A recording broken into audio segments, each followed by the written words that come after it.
I'm joined by Jimmie Rivera, who takes on John Dodson at UFC 228 in Dallas, September 9th. How are you doing, Jimmie? I'm doing good. How you doing? I'm doing good. Is it a busy day for you, or what have you been up to so far? Just training for the fight and then coming back to my school and running my school and teaching classes and going from there. Yeah, and I think we touched on that a little bit last time I spoke to you about kind of juggling your schedule. What does a typical week look like for you when you are preparing for a fight? I'm usually training from, 10 to 12, 12:30 in the morning, lunch break, run a couple errands, come right into the city, teach, and then usually at nighttime I'll hit another workout, whether it's like sprints or hitting the bag or, something, nothing too crazy, just something, cardio-wise or something that I didn't get to hit during the day. Mm. So what time do you finish today? I'm done at like 9:30, Okay. Monday, Tuesday, Wednesday, and then Thursday, Friday, 8:30. So it's a little earlier, which is nice.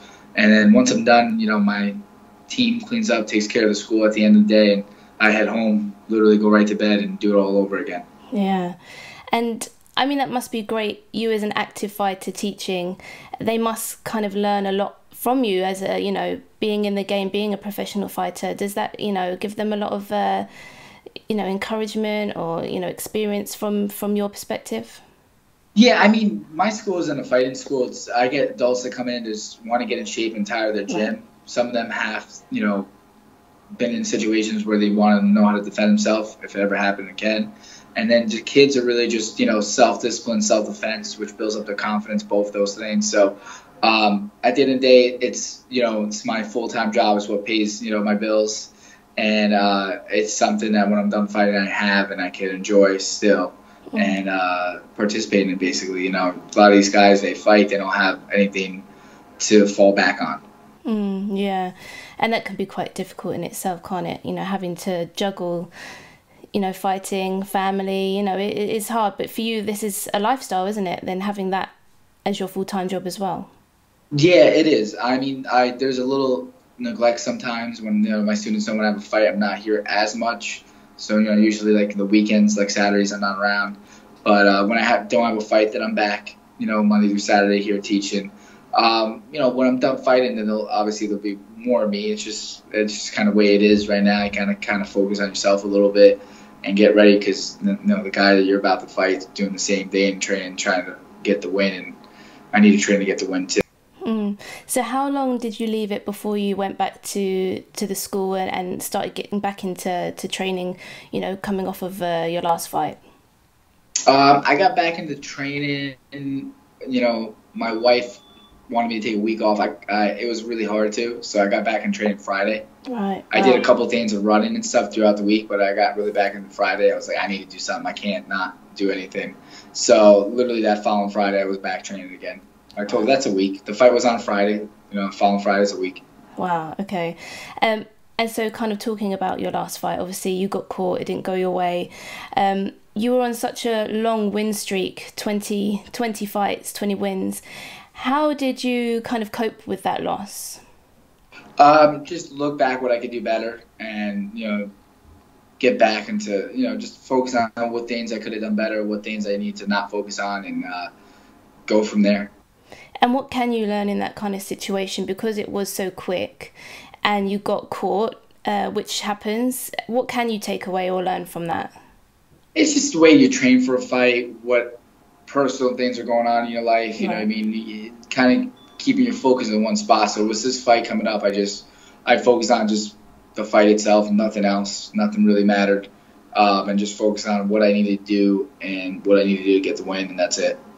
Because when we spoke going into that fight, there was a little bit of bad blood, not necessarily between you and Marlon, but between you and his manager. And there was an altercation backstage, right, after the fight. Can you talk a little bit about that?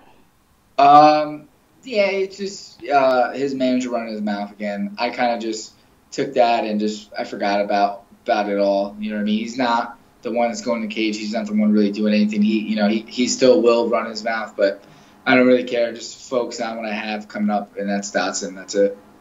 So is there any bad blood there still? Is I, it I unfinished not even business or? focusing. I'm not even focusing on Yeah. him at all. I honestly, I don't even. I don't even like talking about it because my Okay. main focus is Dodson and getting the win against Dodson. Yeah, So that's definitely. one of the things I changed. Just focus on what I have in Right. front of me and just focus on Dodson. That's it. Right, of course, yeah. And how did this fight come about then? You know, you're fighting John Dodson now, so there's another great name for you. He, you know, was a title Yeah, he's a challenger. well-known name, tough Mhm. opponent. Just simple. We called the UFC. I want to get back and fight. They gave us Dotson, and then they said at the end of August, and we kind of like, oh, could we do it at the beginning of September? Like, push a little bit and maybe get a better location than Nebraska. And it was great. They were like, yeah, we can do it beginning of September, and we're not sure where it's going to be yet. I'm like, all right, no problem. And then it was either Vegas, but then I heard Dallas, and when I heard Dallas, I was like, oh, that's awesome. I love Dallas. I love Texas. So I love going there. So when we heard that, we were super excited. Plus, it's a little cheaper to fly my family out than fly them to Vegas. It's a lot cheaper going to Dallas. So that was nice too as well. Yeah. And what interests you about this fight against Dodson? What do you think he brings to the table? I think he's a tough opponent. He's been around. He's beat TJ before in the Ultimate Fighter finale, and he's well known. He's fought for the 25 belt a few times, unsuccessful though. And I think he's just a well known name to keep building my name off of. I got to fight Faber, and that was a big win. I got to fight some other guys in the top 10 that were big names going in there. So I think with this, it's even a lot better because he's well known and people really know of him and who he is. Plus he's a likable guy. You see his posts and stuff. He's very cool. So just gonna go in there and fight and look to get my hand raised at the end. And he's had inconsistent wins of late. Have you looked back at his performances and why do you think he hasn't been successful in getting like a string of wins? I just think he has a different style than most fighters, and it's kind of hard because some fights you see him and you think he won, and they gave it to the other guy, and some fights you think the other guy won, but they gave it to him. So it's kind of hard to say because his style, the way he fights, is in and out a lot and a lot of movement. But I think it's his style and the way it works for him. I mean, he's had some successful wins, but it all depends on how you fight him. And you mentioned obviously about changing a couple of things kind of going forward into this fight. Have you changed anything in your preparation? How have you been preparing for No, Dodson? just training. No, preparation's always been the same. Just really keeping my focus on only him and what I have to do. I mean, that's the main thing is focusing on him and focusing on getting the win. So then how do you see the fight unfolding? How do you think it goes down? What can you expect to see from him?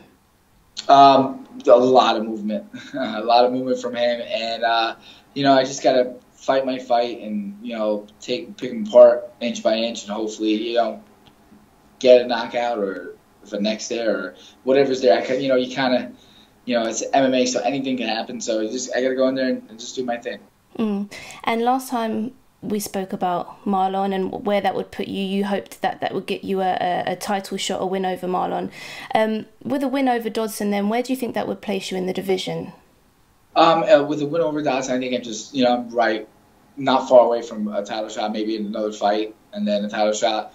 I mean, right now you look at the top five and they're all around doing well. So you're never too far from a title shot, I think, especially when you get in the top five. So it just all depends how the cards unfold. And what did you think about? Obviously, we had the title fight not long ago, Dillashaw and Garbrandt. What did you think about that fight? I had TJ winning. I was surprised though it was in the first round. I thought he was gonna get a knockout or decision in the later rounds, but it happened the first round, and TJ had his number, and he finished the fight, and it was a good finish. And I had him win it. I thought TJ was gonna win it and get his hand raised. And what do you think should be next for him? Obviously, there's talks about him challenging and doing a super fight with Cejudo. So what do you think would be next for him? What do you think makes sense? If I was him, I think the best thing would be next is drop it down 25 find Henry. Yeah. There's a possible cruise fight too, or even like a Sansa. What I mean? That could be a trilogy fight because Sansa has notable wins over Marlon and over TJ, and they're 1-1 right now. So that'd be a good fight. Plus, he's on a 4-fight winning streak. He's doing really well. So I mean, those could be the next top 3 picks I have for him. So I'm not sure where it's gonna go. I feel like it's either gonna go with Henry or the cruise fight, but you never really know.